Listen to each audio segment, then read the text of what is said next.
usually when you look at the fixture list and you see you're away to Gillingham, you're thinking that is going to be a hard afternoon's football. Usually. But if you thought last week's game against Sheffield Wednesday was a bit of a bonkers game, then you ain't seen nothing yet. What the hell happened in this one? An amazing away win for Oxford United.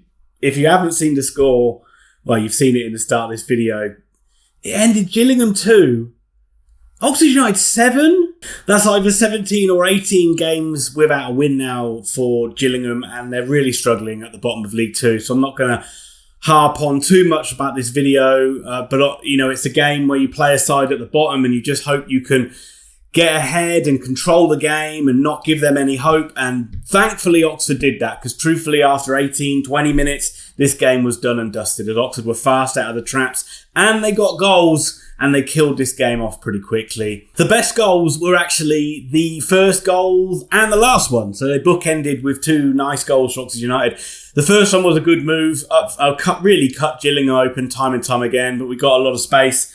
It ended up with Bodin with all the time in the world after a really nice turn in the box, and he produced a really nice finish. That's two impressive performances now for Billy Bodin, who wasn't really in the picture for the first half of the season, but it shows you kind of how useful it is to build a squad and how you never know when players are going to come in and have a good run throughout the season. It certainly looks like it is going to be the start of Billy Bodin getting quite a decent run in the first team. The second goal was a penalty, and you'll hear that a lot, because Oxford got 4 of them in this game. The first one was probably the most contentious. Matty Taylor, I think he was fouled, but he does have a habit of winning these penalties, and he's won another one here, and he's off penalty duty now after missing one against Cheltenham, and he's given it to Branners.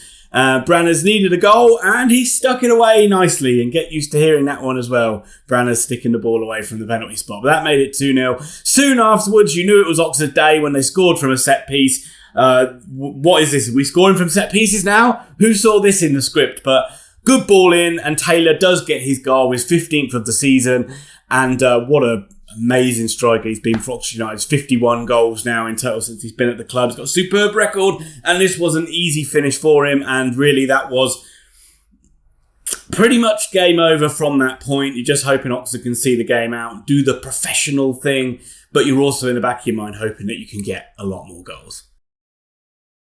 If there were any doubts of an Oxford win after half-time, they were quickly put to bed with some very charitable goalkeeping from Dalberg in the Gillingham goal, who sells Brannagan a dummy, and then instead of just kicking the ball away, he keeps hold of it, allows Brannagan to get back to his feet, allows Brannagan to tackle him, then he fouls Brannagan and gives away a penalty. If it sounds comical and sounds bad, it really was. It was a shocking bit of play by the goalkeeper, and that, if anything, I'm sure Gillingham fans will just sum up what is going wrong at the moment.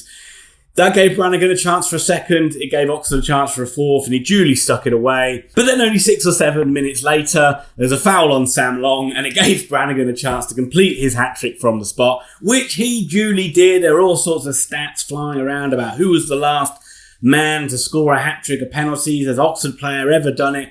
I don't know. Put it all down in the comments.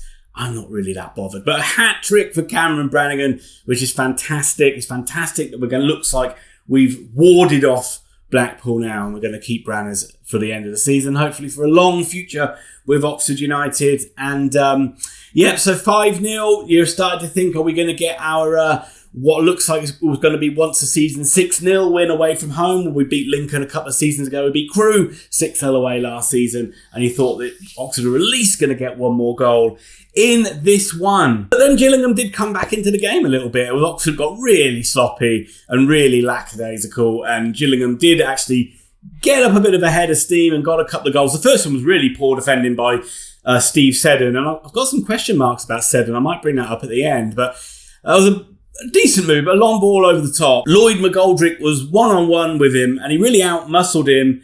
Seddon should be really doing a lot better there. He managed to get the shot. Stevens did block the initial one, but it fell back to him, and he tucked it away for what was a consolation goal. But Gillingham did, as I say, rally, get up ahead of steam, and Oxford were really just weird. It was just, the game was won, but you just couldn't help but get a little bit frustrated with how sloppy they were. And it's churlish because, you're almost forgetting about all the good stuff that they've done in the game. But The 6th goal came, and surprise, surprise, it came from the penalty spot again. Oxford went forward, handball in the box after a good move down the right-hand side. And Brannagan and Winnall argued over who was going to take the penalty. Winnall, in the end, very begrudgingly let Brannagan take it. He slammed it in for his 4th. I like that, though. Brannagan should be greedy and want to take the penalties. Winnall should be greedy and want to get a goal. He'll probably be thinking, where was all the good football that disappeared as soon as he came onto the pitch? Because he really didn't get many chances at all. And then Oxford made it 7-1 with... If the first goal wasn't the best goal, this one was the best goal of a good move down the left-hand side. Lovely actual dummy from Ryan Williams' cross by Sam Winnall. And he left Anthony Forde for a rare goal to tuck it past the goalkeeper to make it 7-1. But then virtually straight away, Gillingham did get their second consolation goal with a good free kick, which was flicked on, and again, Stevens makes a good save, but it goes straight to a Gillingham defender who was Mackenzie, who headed it back into a pretty much empty net, and that ended the scoring, that ended the torture for Gillingham. As I say, what a wonderful performance by Oxford United, and 7-2. Does our goal difference the world of good? There were so many good performances out there. I really thought Marcus McGuane played really well in midfield, and I think the game time he's getting, he's just looking fitter and stronger with every game that he plays. And again, just like Bodin, he's an important squad player that we're going to need in the run-in. I do have one question marks over one player though, and that is Seddon. As I said, I found... I know there's been some people that have question marks against him about the quality of his defending for a while now, and I've always given him the benefit of the doubt. But the last 3 or 4 games, I've found his defending to be really poor. And he's so often out of position because he's too far forward. And I just wonder, is he going to be the weak link in this side that's going to cost us against some better sides? I hope not. He has still had a good season. I've just got a few worries about him. But again, do let me know your thoughts on that down below. And of course, we've got an exciting week coming up and an exciting February coming up for Oxford United. First of all, we've got the end of this transfer window. Hopefully, we can finally get some players in. It looks like Marcus Brown might be coming in now, albeit an injured Marcus Brown, which isn't great. But hopefully some more recruits can come in with Joel Cooper and Dan Adjie going out. Cooper on loan, Adjie out to Crewe. And I think that is a good move for all parties. And it's a shame that it never worked for Dan Adjie. I was always a fan of him, but this season his performances have not kicked on at all. And I think he needed to move on at 24 to get some game time. But let's not forget, scored a goal against Swindon. And after that, we move into a crazy February period where we've got 9 games and we're pretty much playing Saturday, Tuesday, all the way through February. So we'll know a hell of a lot more about where we stand in this promotion race as we move on. We've got Wigan and Portsmouth coming up. So 2 really tough games. But Herbie Kane is back into the starting lineup. So I can't be anything but positive about this Oxford side today. A remarkable win, a fantastic performance. As I say, usually Gillingham's a tough team to play against. Usually Priestfield is not a happy hunting ground for us.